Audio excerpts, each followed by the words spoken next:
कक्षा 10वीं के लिए सामाजिक विज्ञान के कुछ महत्वपूर्ण प्रश्न हैं। पहला क्वेश्चन है कि फ्रांस की क्रांति कब हुई। तो फ्रांस की क्रांति हुई 1789 में, है ना। तो डी सही हो जाएगा इसमें। नेक्स्ट क्वेश्चन है सामाजिक उपबंध यानी कि सोशल कॉन्ट्रैक्ट नामक पुस्तक के लेखक कौन थे। तो इसके पुस्तक के लेखक कौन थे, तो इसका आंसर हो जाएगा रूसो, जीन जैन रूसो पूरा नाम था, ठीक ना। अगला क्वेश्चन है यंग इटली की स्थापना किसने की। यंग इटली सोसाइटी की स्थापना किसने की थी, तो वो थे बिस्मार्क। कौन थे, यहाँ पे हो जाएगा ये बिस्मार्क, ठीक ना। अगला क्वेश्चन है इटली का एकीकरण कब पूरा हुआ। तो इटली का एकीकरण पूरा हुआ था 1971 में, बट यहाँ पे है ही नहीं, तो यहाँ इसके हिसाब से हो जाएगा 1871 में, लेकिन यहाँ पे नहीं दिया गया, तो यहाँ पे हो जाएगा अभी फिलहाल आंसर इसका 1870, है ना। अगला क्वेश्चन है शुल्क संघ ज्वाइरेन की स्थापना किसकी पहल पर की गई थी। तो ये की गई थी प्रसिया नाम, ठीक ना। नेक्स्ट क्वेश्चन है जालियांवाला बाग हत्याकांड कब हुआ था। तो 13 अप्रैल 1919 अमृतसर में, है ना।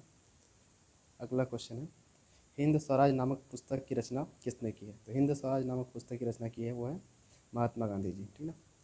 नेक्स्ट क्वेश्चन है स्वराज हमारा जन्मसिद्ध अधिकार है और हम इसे लेकर रहेंगे, किसने कहा था। ये कहा था बाल गंगाधर तिलक जी ने, है ना। अगला क्वेश्चन है ब्रिटिश सरकार ने कैसरे हिंद की उपाधि से किसे सम्मानित किया। कैसरे हिंद की उपाधि से सम्मानित किया था ब्रिटिश सरकार यानी अंग्रेजों ने महात्मा गांधी जी को, ठीक ना। अगला देखते हैं सीमांत गांधी किसे कहा जाता है। तो सीमांत गांधी अब्दुल गफ्फार खान को कहा जाता है ना।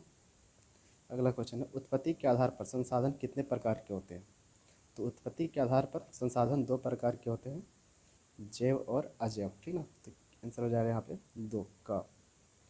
अगला क्वेश्चन है पंजाब में भूमि निम्नीकरण का निम्नलिखित में से मुख्य कारण क्या है। तो पंजाब में जो भूमि निम्नीकरण का मुख्य कारण है वो है अधिक सिंचाई, है ना। आंसर क्या हो जाएगा यहाँ पे अधिक सिंचाई, इसके कारण भूमि खराब होने लगती है। नेक्स्ट क्वेश्चन है प्रथम पृथ्वी सम्मेलन का आयोजन किस वर्ष हुआ था।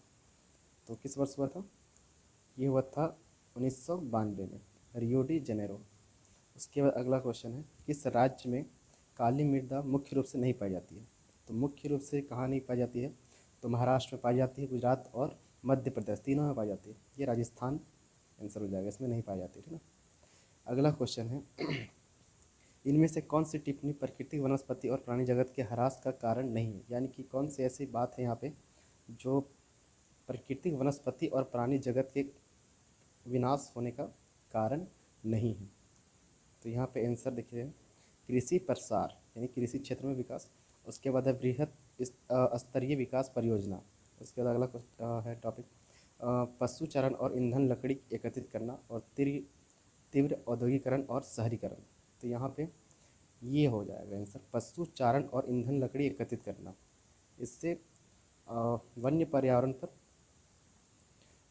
पर्यावरण और प्राणी जगत पर खासा असर नहीं पड़ेगा, परंतु ये सब बहुत ज़्यादा है। कृषि प्रसार में ज़मीन और जंगल दोनों विनाश होगा। उसके बाद और है यहाँ पे है बृहद स्तरीय विकास परियोजना, यानी कि सड़क तालाब वगैरह वगैरह बनने में बहुत से वन और वनस्पति का विनाश होता है। और यहाँ पे और एक ऑप्शन है तीव्र औद्योगिकरण और शहरीकरण, यानी कि जंगलों को काट के शहरों का बसना, फैक्ट्रियों का लगना, इसमें भी प्राणी जगत और वनस्पति का ह्रास होता है। इसलिए यहाँ पे आंसर हो जाएगा पशु चारण। पशु के चरने और ईंधन की लकड़ी एकत्रित करने से प्राकृतिक वनस्पति को खासा असर नहीं पड़ेगा, ठीक है। अगला क्वेश्चन है बाघ परियोजना की शुरुआत किस वर्ष हुई। तो बाघ परियोजना मेनली बाघ बचाओ था, ठीक ना, यानी बाघों को संरक्षित करना था।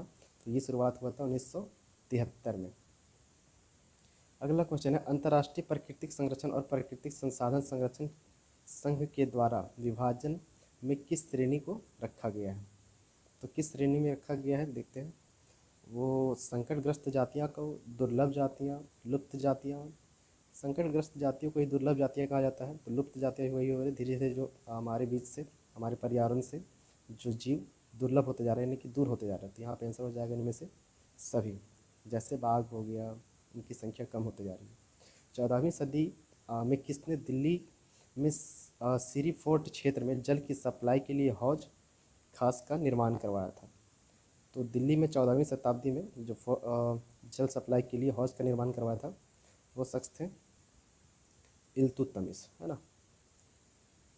नेक्स्ट क्वेश्चन है, निम्नलिखित में से कौन सा वक्तव्य बहुउद्देशीय नदी घाटी परियोजनाओं के पक्ष में दिया गया तर्क नहीं है? बहुउद्देशीय परियोजना मतलब होता है कि एक ही स्थान पे बहुत सारे चीज़ों का इस्तेमाल कर लेना, यानी कि एक नदी या डैम वगैरह रहे, उसमें से बहुत सारे लाभों को लेना, ठीक ना। तो यहाँ पे ऑप्शन पढ़ते हैं, बहुउद्देशीय परियोजना उन क्षेत्रों में जल लाती है जहाँ जल की कमी है। ये तो सही है, परंतु यहाँ पूछा है कौन सा तर्क नहीं है, तो ये तो नहीं होगा। ये सही बात बोला तो गलत को चुनना है। बहुउद्देशीय परियोजनाएं जल बहाव को नियंत्रित करके बाढ़ पर काबू पाती है, ये भी बात सही है। उसके बाद अगला क्वेश्चन, बहुउद्देशीय परियोजना में बृहत स्तर पर विस्थापन और आजीविका खत्म होता है, ये गलत बात है। यहाँ पे आजीविका का स्रोत होता है, आजीविका उत्पन्न होती है, यानी कि रोजगार प्राप्त होता है, यहाँ पे उल्टा बोल दिया। उसके बाद बोला है बहुउद्देशीय परियोजना हमारे उद्योग और घरों के लिए विद्युत पैदा करती है, ये बात सही है, विद्युत भी पैदा होता है उसमें, ठीक ना। नेक्स्ट क्वेश्चन है, सरदार सरोवर बांध किस नदी में, मतलब किस नदी पे बनाया गया है? तो ये आंसर हो जाए इसका नर्मदा, नर्मदा नदी में सरदार सरोवर बांध है, ठीक ना।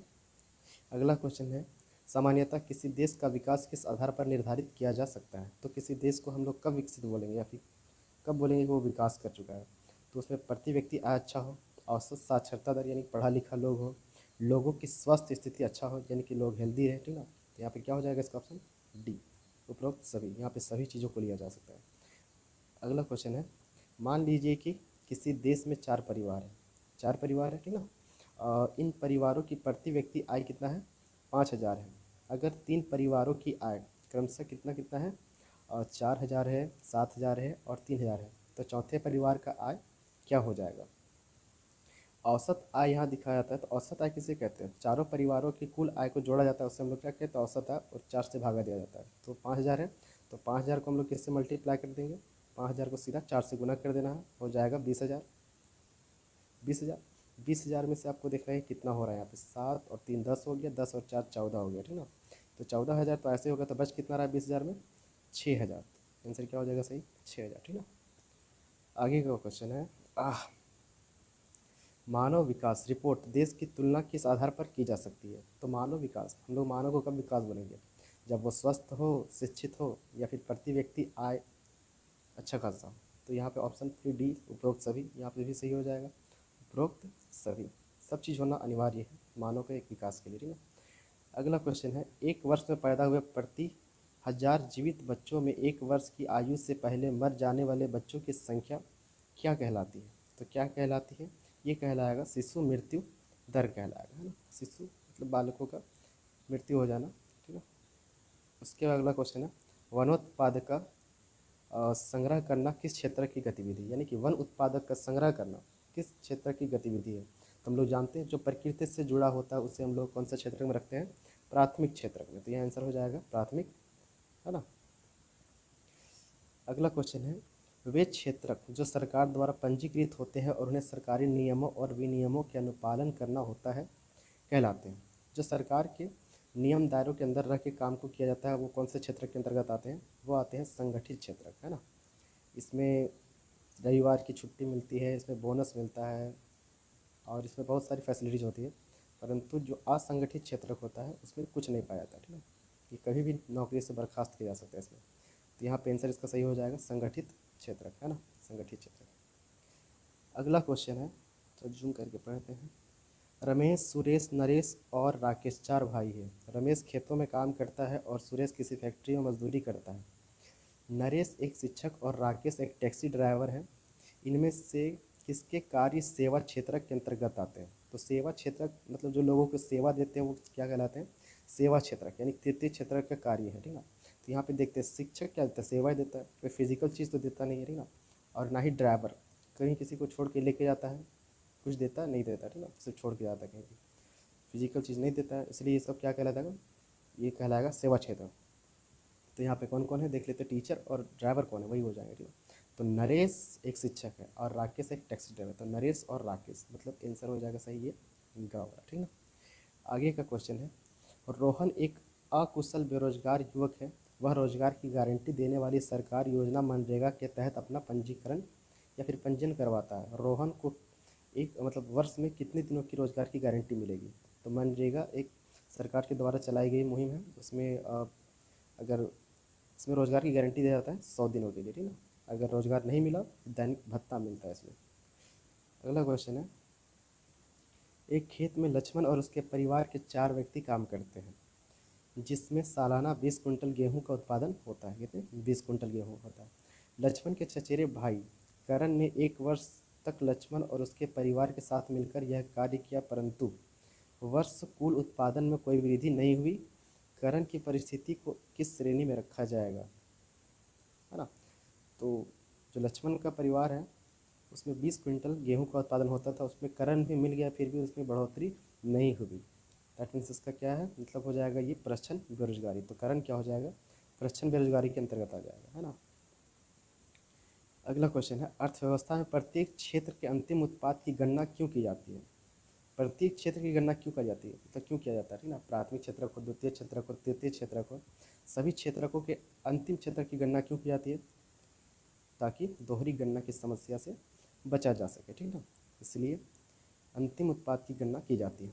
अगला क्वेश्चन है, सत्ता की साझेदारी के संबंध में निम्न में से कौन सा कथन असत्य है? यानी कौन सा कथन गलत है, ठीक ना। तो सही को हम लोग नहीं देखना है, गलत को देखना, वही आंसर सही है। बोला सत्ता की साझेदारी लोकतंत्र के लिए लाभकर है, बात तो सही है, तो इसको तो नहीं लेना आंसर में। अगला है इसमें सामाजिक समूहों में टकराव का अंदेशा घटता है, यही बात सही है। जाति व्यवस्था पे क्या होता है इसका असर पड़ता है। भारत एक विभिन्न जातियों का देश है, बहुत सारे देश इसमें रहते हैं और एकता में ही अनेकता है इस देश की। उसके बाद यह अस्थिरता एवं आपसी फूट को बढ़ाती है, ये गलत है। तो ये आंसर सही हो जाएगा, ठीक है। सत्ता की साझेदारी में लोगों की साझेदारी होती है, एक दूसरे से मिलकर रहते हैं इसमें, ठीक है। परंतु यहाँ पे गलत बोल दिया, तो यही सही आंसर हो जाएगा। अगला क्वेश्चन है, निम्न में से कौन बेल्जियम का एक भाषाई समूह नहीं? तो बेल्जियम का कौन सा भाषाई समूह नहीं है? स्पेनिश, ठीक ना। फ्रेंच है, डच है, जर्मन भी है, लेकिन स्पेनिश वहाँ पे नहीं बोला जाता था। अगला क्वेश्चन है, स्वतंत्र राष्ट्र बनने के बाद श्रीलंका में किसे राजभाषा घोषित किया गया था? तो किससे राजभाषा घोषित किया गया था? जो लोग बहुसंख्यक थे। बहुसंख्यक कौन लोग थे? सिंहली लोग, ठीक ना। तमिल अल्पसंख्यक थे। तो इसका आंसर हो जाएगा ये सिंहली, ठीक ना। अगला क्वेश्चन है, श्रीलंका स्वतंत्र राष्ट्र कब बना? श्रीलंका स्वतंत्र राष्ट्र कब बना? इंडिया के जस्ट बाद 1948 में, है ना। अब नेक्स्ट क्वेश्चन है, निम्न में से कौन संघवाद की एक विशेषता नहीं है ना। तो कौन सा संघवाद का ऐसा विशेषता है जो गलत है? वही सही हो जाएगा यहाँ पे भी उसी तरह है। यह सरकार 2 या अधिक स्तरों वाली होती है, बात सही है। संघवाद में केंद्र सरकार होता है, राज्य होता है और पंचायती स्तर होता है ना। तो सेकंड देखते हैं, अलग अलग स्तर की सरकार एक ही नागरिक समूह पर शासन करती है, ये भी बात सही है, ठीक ना। केंद्र सरकार होती है, राज्य सरकार होती है और पंचायती स्तर ये सभी शासन करती है अपने अपने क्षेत्रों पे। फिर अगला टॉपिक है यहाँ पे, विभिन्न स्तरों की सरकारों के अधिकार क्षेत्र संविधान में स्पष्ट रूप से वर्णित नहीं है, ये गलत बात है। विभिन्न स्तरों की सरकारों के अधिकार क्षेत्र संविधान में स्पष्ट रूप से वर्णित नहीं, ऐसा नहीं है, ठीक है। सबका वर्णित है, कौन कितने क्षेत्र पे काम करेगा, है ना।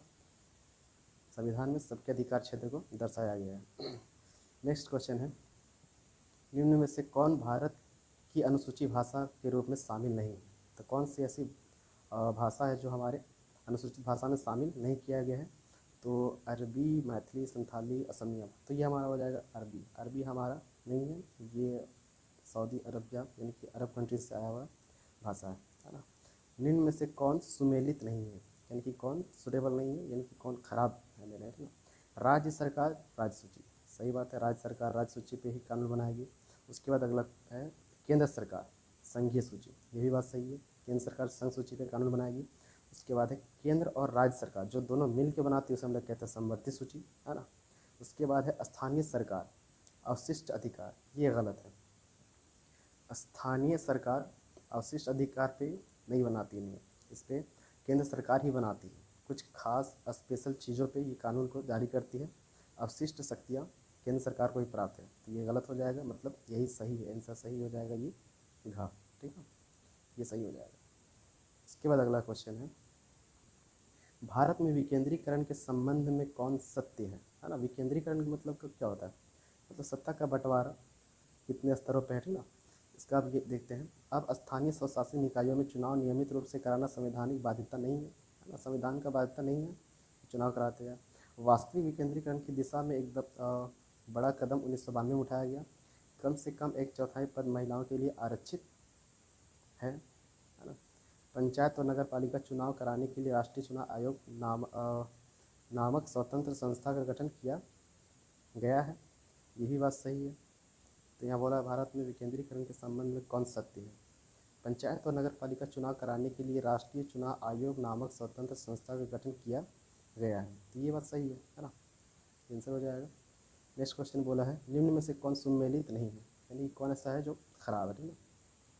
तो वर्ग विशेष के हित समूह, किसी वर्ग विशेष के हित समूह क्या कराते हैं, किसी विशेष तबके या समूह के हितों को बढ़ावा देने के लिए संगठन, हाँ ये बात सही है, ये लोग के लिए होता है किसी विशेष काम के लिए। नेक्स्ट है राजनीतिक दल, ऐसा संगठन जो राजनीतिक सत्ता पाने के गरज से लोगों को लाभबंद करता है ना। राजनीतिक दल का कार्य करता है, राजनीतिक सत्ता पाने के लिए लोगों के प्रति कार्य करती है, परंतु ऐसा है राजनीतिक सत्ता के लिए ही लोग काम करता है। अगला है आंदोलन, किसी सामाजिक समस्या के समाधान के लिए एक ऐसा संघर्ष जिसमें संगठित रचना हो भी सकती है और नहीं भी हो सकता है, इसमें बहुत सारे लोगों का जमा हो और लोग आंदोलन कर रहा हो, तो आंदोलन कैसा है।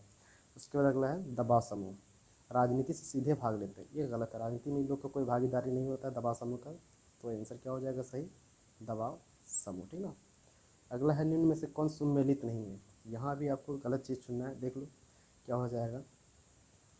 नर्मदा बचाओ आंदोलन एक मुद्दे पर आधारित आंदोलन, ये बात सही है। खाद्य विक्रेताओं का संघ, खाद्य विक्रेताओं का संघ दवा समूह, गलत है, ठीक है। खाद्य विक्रेताओं का समूह है खाद्य विक्रेताओं का संघ, दवा समूह इसको प्रमोट नहीं करता है, ठीक है। और तृणमूल कांग्रेस राजनीतिक दल है, सही बात है। श्रीलंका क्या है, संघात्मक शासन प्रणाली, वहाँ भी चलता है, ठीक है। इसका आंसर क्या हो जाएगा, घा, मतलब खा, ठीक है। तो कंप्लीट 40 क्वेश्चन, ठीक है, बहुत ही इंपॉर्टेंट है 10th क्लास के लिए, 2023 के लिए, बोर्ड के लिए, ठीक है।